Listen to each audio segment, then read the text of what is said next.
Welcome back, everyone. Today we're doing some gameplay and commentary for Blurred Beast or Poison Shred, and this example is going to run companions, but a lot of this is going to hold true whether you run companions or don't. If you sacrifice the companions, you typically pick up more mitigation for climbing higher in AoZ. That requires Tears of Blood to be leveled higher so that you have additional damage to kind of make up for what you're trading. I run the Gilnean's Brew here, and this is a good recommendation for any build that uses Lucky Hit. This is going to give you 15% life and 15% Lucky Hit, very strong for these builds. Another thing I want to point out, if you are unaware of what Snapshotting is, there's a number of videos out there explaining it. Essentially, just put an aspect on a two-hander. That's going to get you a higher percentage. In this case, I get 194%. I also have the same aspect on my gloves. Now I'm just going to zone into the instance. This also works for anything where you have load screed or zone in, so not just AoZ. So you can take advantage of this wherever this would apply. Once you get inside, you're just going to remove that two-hander, and the two-hander score or multiplier is going to be snapshotted to your character. So at this point, I can put on my retaliation aspect, and although this tooltip says 94%, I actually have that original value stored in my character. This can give me a large damage boost, which is really nice. It also allows me to have that two-handed bonus here, and in the example of Blurred Beast, the other place I would put this would be the amulet for 150, but in this case, I can actually get additional percentage or multiplicative damage from shepherds by putting it in that slot, and just allowing this Blurred Beast that I'm snapshotting to actually have a lower value here. So good to take advantage of that. That's definitely going to improve your damage. You can do that with some mitigation aspects as well. So let's go ahead into the build now as we get going. The most vulnerable point you are is when you just start or haven't attacked anything. I'm in humanoid form. We're certainly not armor cap. So you want to make sure without a generator to proc something like Aspect of Might that you're either shredding to the first mob you see to get into werewolf form for armor mitigation, or using your debilitating roar in order to give you some more mitigation as well. So I'm going to go ahead and shred the first mob unless I see an elite pack and get nervous. So I'm going to want to be aware of those carvers and just dodging them. And I'm just getting as many enemies as possible because this whole build is just going to nuke everything. There's the Petrify, pulls everything in, Poison Shred. And at this point, I'm just destroying that pack. In fact, the damage resistance mob is still there. I didn't even get one of them, so I just nuked that pack through the damage reduction. So this build has plenty of damage to get by. Pretty much the majority of tiers, it's more a matter of surviving, especially once you get to the Guardians. You definitely want to pull those one by one unless you have some kind of shrine. Same thing here, grabbing as many mobs before I do anything. I'm going to Petrify right there.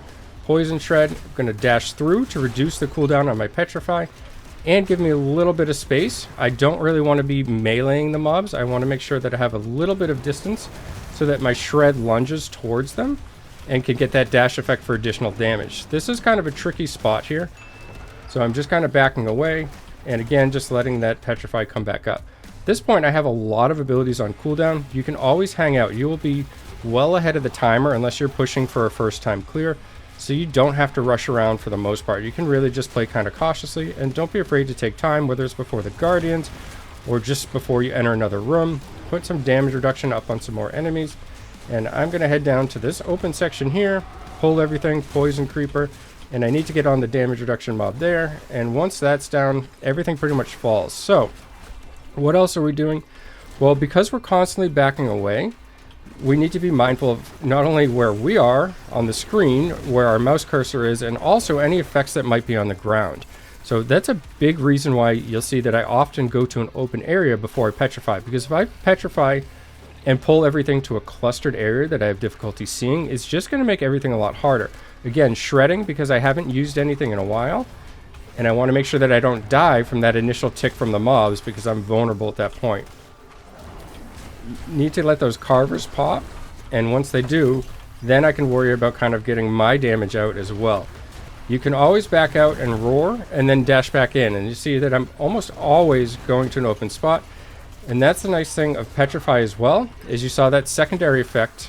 In fact, I'll wait, and it's going to pull the mobs another time because of Erodias. And there's that secondary pull that you get 5 seconds later. So if you pull mobs and you don't like what's spawned underneath them, say they've dragged some fire with them or whatever the case may be, you just don't like it, say I don't like something here, I'll just get out. And 5 seconds later, it's all going to pull again, and maybe this is now a safe area. And at this point, I can then worry about taking that pack down. You don't have to rush. In fact, I've had a few deaths, maybe more than a few, from rushing into the pack, and I've kind of learned my lesson that you can be patient and let the mobs get pulled that second time, especially on the trash mobs, because you have plenty of damage. Debilitating roar there because I see the pack, and I am not in werewolf form, so I'm basically nervous there.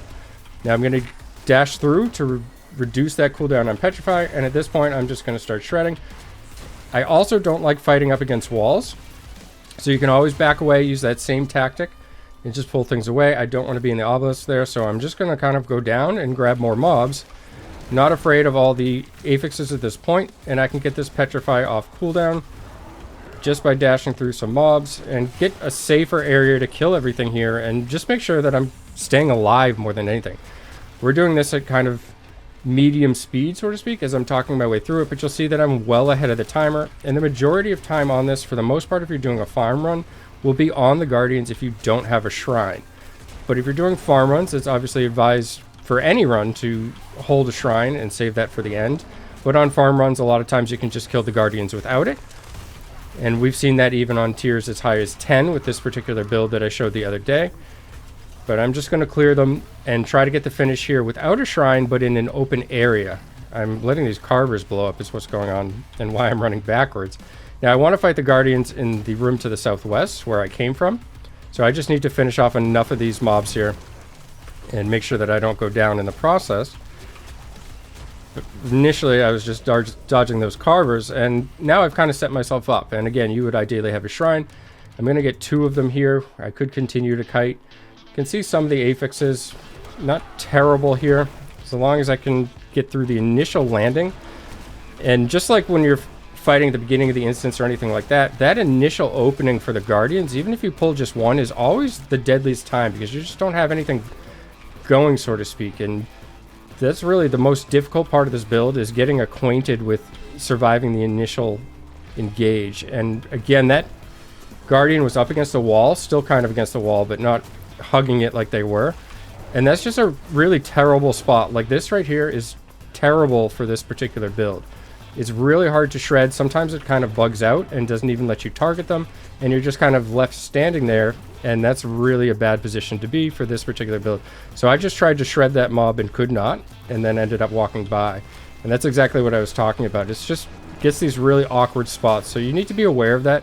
And there's of course some maps that are very unfavorable because of that.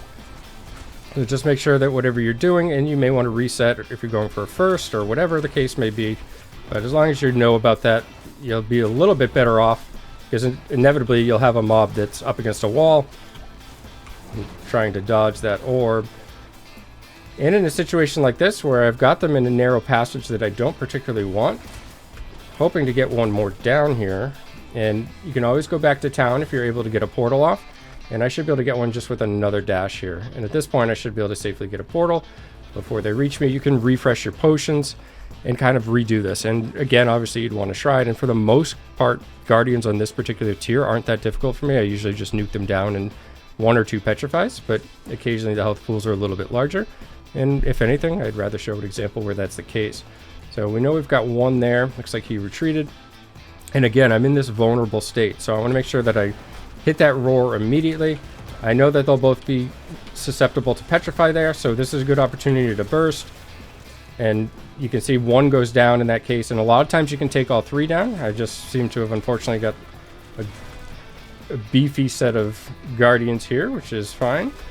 And a few more poison stacks on this guy, and it should go down as well. And there we have it. So I did not use wolves. I did not use ravens. They're just on the bar for the passive buffs and to buff the aspects like shepherds that we have, where we're getting additional damage for each companion that's active. Same with some of the things in our skill tree. So we're just worrying about 4 of the abilities. Petrify we're using to pull everything in, gain benefit from everything being grouped up, allowing our shred to just do massive damage once we use the poison creeper on the pack and apply that. Then it will pull them again because of Eredias, which you can shred them again or just reposition. And lastly, we of course have Debilitating Roar, which we want to use as often as possible. I've made one change since the tier 10 video that I showed the other day, and I have swapped Hunter's Zenith into this build. I was using Hunter's Zenith, I took it out and put in Eredias, and now I'm using both Hunter's Zenith and Eredias, and I really like this combo. Is it going to push as high as possible? Maybe not. But it's really comfortable for farming, gives you good clear speed in combination with good survivability, and that's something I really like, because I'm worried about getting as much glyph experience as possible to level the tiers of blood up and then continue to climb even higher. And there's a lot of people looking to do that, as opposed to just pushing the highest possible tier every single time. You know, not many people are running 25 of the same tier in a row. They're kind of doing farm over and over, getting some glyph experience rather than failing 25. So if you're in a situation like that, consider making that change as well. I will update the builds link in the entirety for what I'm using in this current setup, since that's what I'm going with at this moment. As always, thanks for taking the time to watch, and have a great day.